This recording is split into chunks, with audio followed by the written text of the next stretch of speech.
Wuhan's war on COVID-19. Wuhan, a metropolis of 11 million residents in central China's Hubei province. This winter, the city is fighting an unprecedented defensive battle. The enemy is the novel coronavirus. By January 23rd, there were 495 confirmed cases in Wuhan. To minimize the spread of the virus, the city, with a population 1.3 times that of New York, was locked down. China then began a large-scale rescue mission. On January 24th, the first batch of medical teams from outside Hubei arrived.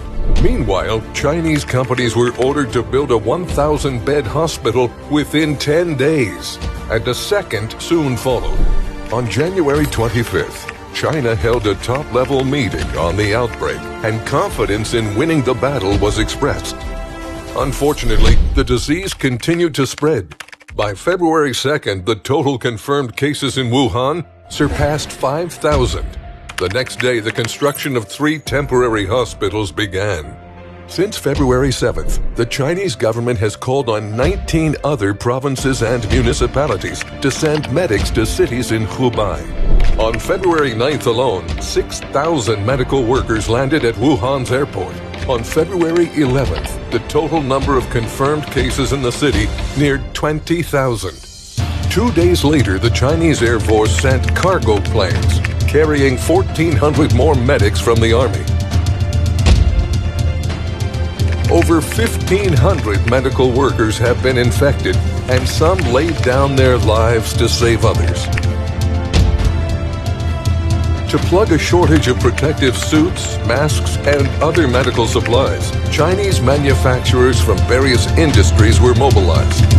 The daily capacity of mask production was raised from 8 million to over 50 million.